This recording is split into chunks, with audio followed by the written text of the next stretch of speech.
So today we're going to analyze an operation by a young producer, just a really neat young man. I think he's 18 years old, no family history in cattle production. He started a small herd. He'd like it to eventually be his occupation. He's trying to make a go of it, trying to figure out how he can do that. So we're going to look at the cow-calf herd and how we can do that the best. We're also looking at several different stocker potential operations, some retained heifer and retained steer stocker, where he saves weaned steers and weaned heifers and then raises them up to a heavier weight for resale. He also wanted to look at another stocker, which would be to purchase some steers in the wintertime and carry them through till June. Wanted to see if that would be profitable. He also was given an opportunity perhaps to do a share program where he would provide the labor and he would provide all the direct costs for an operation, and the calf crop, it would be divided 40-60. So he wants to look at that. I also wanted to show him, okay, we can do that at 60-40. You could also do it at different percentages to see how those would work out.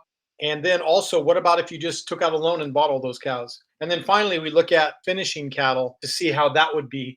This is a complicated one because he's new and really the sky's the limit. He has a lot of different options. I think we look at as many as 8 different options or so that he can possibly pursue, and to find out, which ones are good and which ones he shouldn't take up. So yeah, just to get started, and you're kind of getting started in the cattle business. You have a small herd of cows, 18 or 19 cows, something like that. Yeah. I'm trying to be a viable operation. So you're going to school, right? You got your herd, you got a side job or two, and you're trying to make all this work so that eventually you can be a cattleman. Yeah, that's right on. Hopefully we'll be able to give you some things to think about, kind of show you where you are and some of the possibilities ahead of you, and maybe some of the dangers from that, maybe find a way forward. So you're looking at cow-calf enterprises and also looking at potential stocker enterprises. You got 10 mature cows and 5 H2s and 3 H1s. Why don't we open some reports? Sales breakdown, and then the annual grazing and the cattle grazing demands, cattle gross margins, cattle enterprise efficiency, replacement costs, break-even values, current year profit and loss, annual profit and loss, current year cash flow, annual cash flow. As we start to look at this, open the cattle gross margins. So we see most of the money you're expected to make is in your cow-calf enterprises, and they're pretty profitable. You put in a couple different potential stocker enterprises, which aren't real promising. Right now, just the price breaks are tough. That's not really going to work. We open the break-evens there. Retained heifer stocker break-even. So we're expecting a price of $215. That's not very profitable right now. They'd have to weigh at least 917 pounds at that price to break even. That doesn't look real good. The steer stocker is similar. The acquired stocker, we're looking at buying some like 660 pound steers and then selling them later at 850. But again, those don't work too well. Those price breaks don't work too well. Current year profit right now is 26,735, which, for 18 cows, that's pretty good. Go to the annual profit and loss. So just kind of run past those. So 26,735, and then it's growing because we're really keeping a lot of heifers back, right? You're planning on keeping 50% of your heifers, retaining them as replacements to try and grow your operation. And we can see how quickly they're growing, and we want that. So right now, you have 19, but within 5 years, it's going to be, up to 50 head, growing really pretty fast. And we can see that reflected in the profit and loss. If you keep on saving 50%, you'll be showing a profit of over $50,000 within 5 years. So that's pretty cool. Pretty good. Yeah, that's a good start. But if we go back and we just remove those stockers, so go back to management, put that at 0, because that's not a moneymaker. You put that at 0, and also the steers, retaining the steers for stockers isn't a moneymaker. And also go to purchases, and that's that stocker enterprise, which isn't profitable. And if you just put that number at 0, that changes that, and it frees up some grass as well for another cow. Your cows are profiting about $1,000 a head right now. Let's look at profit and loss now. Profit and loss has gone up over $1,000, and look at the annual profit and loss within 5 years. Just doing that, it's a couple thousand a year more. Go to the enterprise efficiency report. We can see cow-calf enterprise, $97 per grazing unit month is a really efficient enterprise. That's making a lot of money. Those others were losing a lot of money. So if we remove those, then that makes a big difference. The starting point is, don't do those acquired stocker enterprises we just considered, but continue your cow-calf enterprise because it's really doing well. Yeah. There's another possibility, and that's a share situation where you have about 30 cows that you could be shared with you. You'd pay all the direct costs, do all the labor, and then you'd split the calf crop 60-40. You get 60, he'd get 40. Yep. Right? Exactly. Okay. So here's the second scenario. For here, Caden's paying all the direct costs. Open the direct costs. The anticipation is like $500 per breeding animal. Look at inventory appraisal. Since you don't own the bulls and the cows, we put 0 in for those. Now, right now, in that herd, they're all mature cows, so there's no H2s or H1s, but as they develop over time, over the next few years, then there's a value for them, and that'll be your portion. Open some more of these reports. The enterprise efficiency, gross margins, and then the cash flow. Current year profit and loss, annual cash flow. You wanted to save breeding replacements, and then those animals that you're saving that are growing and developing would become yours. So over time, more of the herd is yours, right? Yeah. Look at the retained for breeding replacements. So that keeps it even. And so the herd numbers are staying relatively constant, started at 31, ending at 31. But those animals are going to be yours. So over time, the ownership of the herd will shift over probably the next 4 or 5 years. Most of that herd is going to be yours. The situation we looked at was, since he owns the cattle, then all the cull animals, he gets the money for all the cull animals. Yeah. Look at year one profit and loss. So this is on a 60-40 split. This is your portion of the profit. You would be reimbursed $12,741 for the first year, and then $11,247 for the second year. Go to the gross margins. That's your gross margin. That's what you're going to get. I don't think you inputted any labor costs, right? No. Yeah. So this would be your return for the work that you did. You would own more cattle. That's included in your profit. Look at the cash flow. The difference is there, 24 minus 17. It's about 7,000, I think 7,200. That's the amount of money you're going to get in pocket, okay, the first year. And the rest of it's going to be increased value of cattle that you own. And then the next year, it's going to be a little less, about a $4,000 difference in cash flow, but more value in animals. You're not getting a lot of money, cash out of it. Yeah. But you are getting increase in value. So now, say we wanted to keep that going. Maybe we put replacement heifers to 0, and then he would have to purchase a set. Well, let's go back and do that. Plug that in and see how that'd change. Maybe that's something to consider as well. One of the things that we adjusted there, because you guys are splitting the price, right? Yeah. You're splitting the price. So go to sales price. So because you were keeping a third back, so you weren't receiving the full value, so you were losing a third of the value of your calves. 60% is $1.92, but then you're losing a third because you're retaining it. The cash that you got back is $1.28 per heifer calf. Change that price to $1.92. And so now let's look at the profit and loss. 12,700 before, up to 16,900.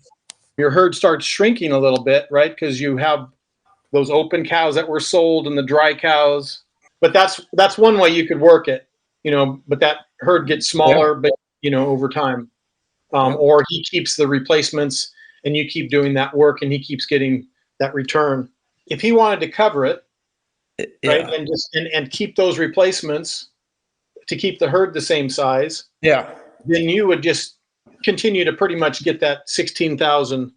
Over time, more and more of the herd is yours. You're getting 100% of more calves. Hmm. Your portion is growing, and his is shrinking as those older cows get called out. Right. So that's at 60/40. If you say those cows are each worth, say, 2,200 a piece, Yeah, 66,000. yeah, plus a bull, say 5,000 there. He's got $71,000 that he's invested. His return at that, he gets about a 20.7% return on his investment. I thought maybe we'd look at what would a 75-25 look like. Go to sales, and the sales price for the heifer calves would be $1.60, and it'd be $2.40 for the steers. And go then to inventory appraisal. His value in the steer calves would shift to 750 heifer calves as well. And so that change in the profit and loss, that's better for you, right? Yeah. Better for you. It's not better for him. Now, I'd pay attention mostly to those first 2 years because there's going to be a shift in ownership over time to you, right? Yep. And then also look at the cash flow, 13,444. So that's what you would get instead of the 7,242. At that level, I ran it for him.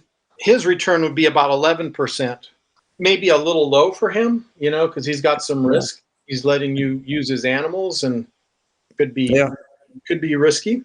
Also looked at a third one, 70/30. For him, it's going to be about a 14.5% return, and he'll make about 11,600 the first year, and similar number, 11,291 the second year. So that's a pretty decent return for him. And Caden, at that level, you'd make about 14,000 a year. So that's kind of to look at that shared situation. Okay, knowledge is power, right? I mean, you can see what's going on. You can see where you're going to make money and how, at what break point that you're going to make money. And otherwise, it's a shot in the dark. It's really so complicated. It gives you the power to negotiate because you have that information. Yeah, for sure. Here is another scenario, Caden. So instead of sharing cattle, he just simply takes out a loan and buys those cows and does it himself. How does that look in terms of his cash flow? How does that look in terms of his profit and loss? Is he ahead or behind doing it that way? Basically all the same numbers, but you're getting now 100% of the sales, 100% of the expenses. Had you take out a 5-year business loan just to do it over this period of time, $71,000, 5 years. But now let's go and look at breeding herd. We'll see it's the same size. Cattle gross margins, enterprise efficiency, current year profit and loss, annual profit and loss, current year cash flow, annual cash flow. There's some pitfalls with this one, right? Because you're buying these cows right now, but you're not going to have a weaned calf for more than a year. Yeah. So you see the cash flow, you got 5,099 coming in and 32,500 going out. Tighten your belt loop here the first year for sure. Now, the reason for that, of course, is you're paying off that loan. You go down to current year cash flow, cash overheads and debt payments, right? Plus your direct costs, those cash direct costs that you have. So it's a tough first year, but let's go back to profit and loss. So as you look at the annual profit and loss, yeah, the first year is tough, but look at what you make the second year, right? Yeah. Second year, you're making $27,252. You're going to make $27,000 a year for the same amount of work instead of, $14,000 a year with paying off your loan. Yeah, it's really cool to look at that too, because I wouldn't even have really even considered how to play that all out. That's a big part of this too, ranching, and especially starting from the beginning. It's not like your family's all in the cattle business and you've grown up with this stuff. I mean, talk about taking the bull by the horns, right? So cash flow issues, but way more profit. Just to keep in mind, it's a little bit risky doing that, right? Because cattle prices are high right now. Yeah. So those are some risks about that. One more thing. So go back to the original ranch business. This is the original ranch at the beginning without those acquired stalker enterprises. But one thing you told me was, finishing some cattle. What does that look like? So I just put in those numbers real quick. Acquired stalker 3. So right now we don't have any. We haven't purchased any. But if we just buy one, then everything will fill out. Even though we don't have one, we'll buy one, right? So go ahead and buy one. Look at the purchase price for those. What did we say? $2 a pound. Buying them for $1,200. Let's look at that. Direct costs, you're going to have to feed them $700 of grain, $150 of hay, $225 to slaughter, and $50 of miscellaneous. So $11.25. Then you're going to sell them to private sale, selling half a beef. So that's $3.33 per pound, $4,000 a head. Now look at your enterprise efficiencies. First year, you're just expending money, but a better picture is those following years. You're going to make over $100 per grazing unit month. Well, that's pretty good because your cow calf is really good and it's making 97. You could probably sell them more this year. I would think you could probably get 4,500 maybe this year. Yeah. That's 375. Now look at that enterprise efficiency. So now it's up to 137. It's the way to go with as many as I can, for sure. Well, and look at the gross margin because that's what you're going to get per head. We just bought one. So you're going to get $2,000 a head. Yeah. That's crazy. Yeah. But you're keeping them for a year, right? Yeah. You're keeping them for a year. The bigger cattle aren't worth that much more than smaller cattle. For bigger cattle, 940 pounders, they're running $215. So that's $2,000 a piece. What if you bought those and then you just finished them? You don't have to, have them on pasture for a year to get up to finish weight.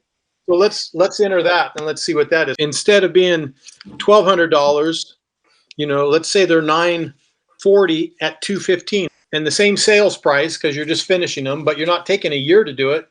You're taking 4 months to do it. You're making $11.42 per animal in 4 months. Yeah. Say you could handle 10. Well, you could do 10 now, and 4 months later you could do another 10. And then 4 months later you could do another 10. That'd be 30 a year. If you can sell 30 a year. Yeah, that's the thing. Well, that's something you might develop. Yeah. So just for having 10 head of cattle at a time on your ranch year round, you're going to make $34,240 of profit. That's added to the rest of your profits. Go ahead and purchase 30 now. Now you're not carrying them over for a year. So go back and change the purchases page and page 2. Acquired stockers 3. Say yes. Let's see what sales month did we have? We said June. Let's say, say August. Acquired stalker 3. We'll do it in May. Now you see the profit because you're not waiting a year. Yeah. Right? Now you're making $65,000 a year in year 1, and it's only growing. In 5 years, doing the same thing just with your growing herd, you could make almost $85,000 a year. Pretty good. Let's look at the enterprise efficiency on that. Okay. And so look at the enterprise efficiency. Yeah. If you don't mind feeding some cattle and marketing it a little bit, and I don't think those numbers are exaggerated at all. You could probably, possibly do better than that. If I start doing more, I can buy bulk grain too, quite a better price. Put it into facts of what it's literally going to be. It's a game changer. You can totally make different business plans, and it's great for someone in my state starting out. I'd rather not get into something that's going to lose money. Better off taking the time and get it right the first time. Speaking for young producers that want to get into this business, I think it definitely does provide a competitive advantage. I mean, even down to getting leases, really, you can show what you can afford to pay, what you're going to have at the end of the year. It's all there, everything. It's a very competitive business. Yes, really. So I think you need all the tools you can, starting from where I'm at. It's where everything's going too. I mean, in a business with shrinking profit, but Mhm. not really. You know, if you're able to manage it right. I did a pretty as detailed as I could get, just on paper, different numbers, my costs, and seeing how big I could get if I could make a living out of it. And pretty much just different numbers on paper. It's a mess. I don't know. A few months ago, talked about maybe getting some stalkers, and with this, we can see that it's not a good idea right now. And that's the thing too. It does change so much, and with a program like this, it's easy to change. Ranchers are real good at what they do. You know, they can produce a calf and everything else, but they fail financially Yeah. so often. Just the business aspect of it. A lot of situations, things people do are not cost effective, and they don't know that. You hope that if you do it well enough that you make some money, but that's an easy way to go broke when you're doing the wrong things.